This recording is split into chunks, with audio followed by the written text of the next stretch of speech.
What's up guys, Knife Jim here, back with another guide. Today we're going to be talking about Annihilape in depth. This Pokemon is really strong. Right now it is sitting at top 5 in usage stats according to Pikalytics right here at number 5 in usage. Very good. It's very interesting. It's a very interesting Pokemon. It has multiple different ways of using it, and it's a very customizable Pokemon with a good deep move pool of really good coverage moves, and it can be built bulky or fast with Final Gambit as its main, thing. It's really good is what I'm saying. It has Fighting Ghost typing, which is really interesting, unique, and also only offers 4 weaknesses, so it's very solid defensively and physically offensively. It's just a good Pokemon is what I'm saying. It's a very good Pokemon. It also has the ability Defiant, which makes it an incredible anti-intimidator on your team as well as for itself, because it is a strong physical attacking Pokemon that does not want to be intimidated. Let's go ahead and get into it with the first build. Our first build is going to be Terra-type Fighting, and this could definitely be Terra-type Fire as well if you don't want to, get intimidated. Will-O-Wisp.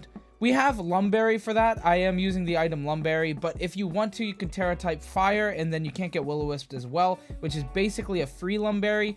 We've got the ability Defiant here, which is very solid. I think this is his best ability. It's, as far as, anti-intimidating goes, it's better than Inner Focus. Inner Focus also stops flinching, but we're ghosts, so we're immune to Fake Out, so it just makes sense to go Defiant.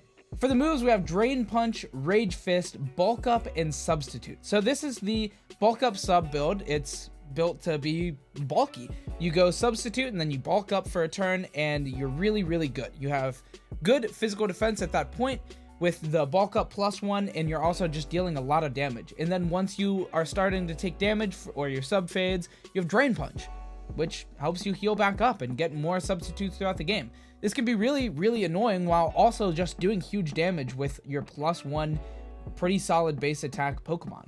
And then once you take a couple attacks, your Rage Fist is just doing ridiculous numbers.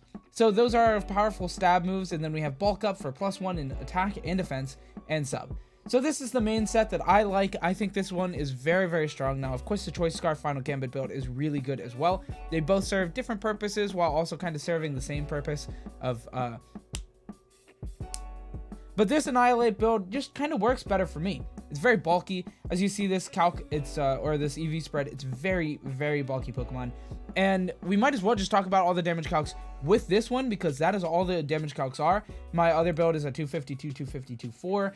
And yeah, the calcs just make sense here, So let's talk about the EV spread on this build. We have 228 into HP, 44 in defense, and 140 plus into special defense as far as bulk goes. And that is where you see the majority of the EVs were really spread, was HP and special defense. And then I put the rest into attack, 92, just put it all in there. We could have gone some more into speed, but it didn't really feel like we were hitting any milestones with speed at the, the about 100 that I could invest. So I figured we'll put it into attack. I think it would go further in attack than the speed. So that's what we did. We poured the rest into speed though, the remainder 4, just so that we get optimal EV spread. So this is how we got it. It works pretty well. Let me go ahead and explain the 228 and 140 and 44 with some damage calcs. We'll get into the damage calc portion of the video. Starting off, we have some really strong damage calcs. So we have Golden Go, one of the most used Pokemon in the meta. Is it number 1 right now? Yep, it's number 1 right now. It's a very strong Pokemon, and it's dealing huge damage and typically going to be used with Choice Specs. So this Golden Go has Choice Specs and 252 special attack, and its nature is going to be plus speed. So Choice Specs, 252 special attack. Shadow Ball is hitting 84 to 99% into our 228 HP and 140 special defense. And that is 140 plus. It is the plus special defense nature. But overall, being able to live a Golden Go attack is pretty insane. And with the added benefit of open team sheets this format, you will know that your opponent's Choice Specs 252 Golden Go is that nature. We're living. Well, it would be hard to determine the nature, but ultimately here, you'll probably know. And you can just remember the number that it would always be if it's max special attack. And then if it's lower than that, boom, you're living the Shadow Ball. That's a really important thing, in my opinion. Next, we have Sylveon Calc, and this is another really impressive one to me. I didn't think I was going to be able to make this live this, but we can. We have 73 to 86% damage on the Hyper Voice that is modified with max special attack with the nature, so it is modest nature, and also going to be fairy terra type. Now this is not using the item, so if you know the pixie plate is on here, it does a little bit more damage, and then it's pushed into a 13% OCO. But if it's not pixie plate and it goes, actually I think is pixie plate taken out this format? I don't know. Life Orb brings it up to 56, but I'm figuring it's most likely going to be Throat Spray, which would then give it a +1 in the special attack after its first hit, which means we're living in attack. So that's really, really good. That means we have a really good chance at living Golden Go and Sylveon. That was two of the biggest threats that I could imagine. Now, also, I was calculating for Armor Rouge, and if Armor Rouge has all the bells and whistles in Expanding Force, in its Psychic Surge, with Life Orb, max special attack, it's knocking you out. So that's the one matchup that this guy kind of doesn't feel super safe into. But if they don't lead it, and you have like your Annihilape early, you can get up sub, and then a calm, and then, you know, set up, bulk up, and punch it really hard with a Rage Fist, you're probably knocking it out. So it's not the worst matchup, it's manageable, but it could be better. Now we have a couple physical calcs, and these are pretty just you know, strong. Well, I guess we should talk about the mirror match first.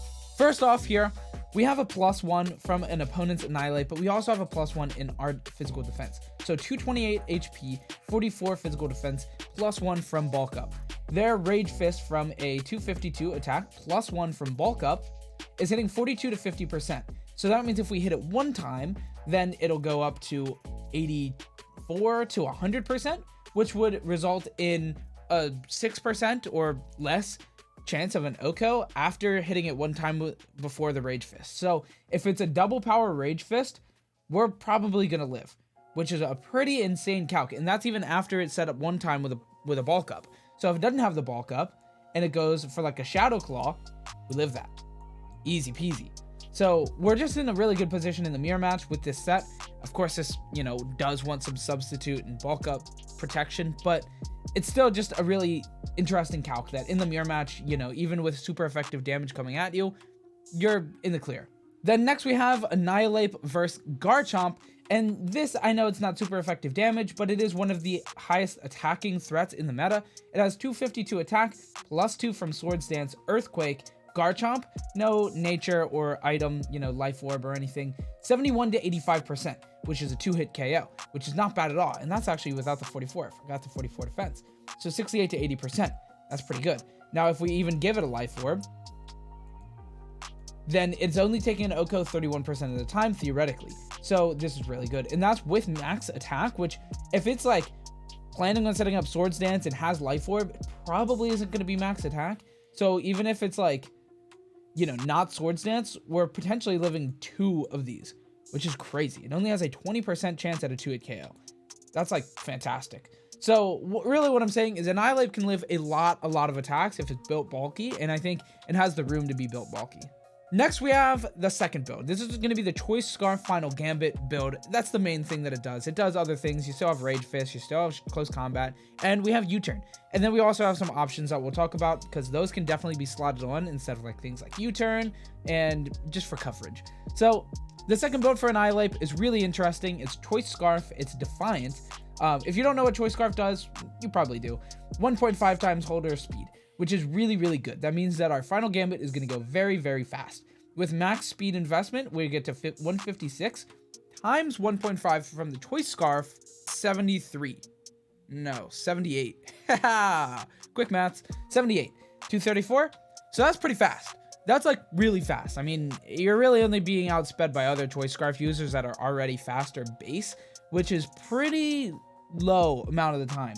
Also, of course, Tailwind stuff, but like whatever. And Final Gambit, if you're not aware of Final Gambit, it does damage equal to the user's HP and then Fate. So it really just 1-for-1 knockouts another Pokemon. And you have to be a little careful because you don't want to get caught slipping on a Protect or a Switch that is immune. There's a lot of things, but if it goes well, you're probably knocking out a Pokemon, which is very, very strong. This means that Annihilape wants its max HP. So we gave it 252 into HP instead of the attack, bringing it to 217, which is enough to knock out the majority of things. Like most HP Pokemon are lower base here, and also are not going to be invested. So you're looking pretty good. Now, we could, of course, like take away a bit of speed. You don't always need all this speed, and then put some into attack. But for this build in particular, I wanted to be able to outspeed the Choice Scarf mirror match. So we're just doing that. Max speed. That way we can win the speed ties and Rage Fist, you know, do whatever. So this is a really solid build. I think this is very good. We have Final Gambit here, Rage Fist, Close Combat, and U-Turn. U-Turn is really interesting just to be able to, like, you know, not be in an inopportune open, because this is like a pretty hyper aggro like thing, and you don't want to be caught slipping. Like, they're expecting the Final Gambit, so they play around the Final Gambit, and then you U-turn into something, bring out something, and then you're just in a very opportune field, right? You're in a really good board position, and you're just looking solid. So that's the builds that we have. The bulk up sub build, and then the Choice Scarf Final Gambit build. I think both these builds are really solid. And let's talk about some options. So as far as options go, this Pokemon has such a crazy move pool. So we have Brick Break here, which is really solid for breaking screens from things like Grimmsnarl. It's just a solid thing in general. A good option to know you have. This Pokemon can Brick Break. You have Earthquake here, which is not bad. You're doing a good bit of damage. I think it gets Stomping Tantrum. Well, so yeah, it also gets Stomping Tantrum. So if you do want like a, you know, single targeting ground coverage move, it has that as well. You have Gunk Shot as well. Yeah, and it also gets Poison Jab. So there's a lot of coverage there. You have Fire Punch, Thunder Punch, Ice Punch, all of the punches. So a lot more coverage there. And then you also have Night Slash. So that's a really interesting move. You know, dark coverage, high crit hit rate. It's really good. You have a lot of different options here. You also have some like weird things like Bulldoze, and also Close Combat could lend itself on like the first build. You know, instead of like something, you could use it over Drain Punch, but like Drain Punch is half the reason sub is so powerful. And yeah, just like a lot of options for this Pokemon, and its EV spread is like super customizable, like incredibly customizable. If you don't like the way that I built it, change it up. You know, there's a lot of different ways to do it. This is a good starting point if you do want to just like, you know, copy paste the PokePaste, because it will be in the description, and just like mess around with Annihilape and stuff like that. It's a good idea. Anyway, that is about it for the video. Thanks so much for watching, guys. I hope you enjoyed. If you did, leave a like, comment, subscribe. I really appreciate it. You know, subscribe. That's the big one. That's it. Have a good day. Goodbye.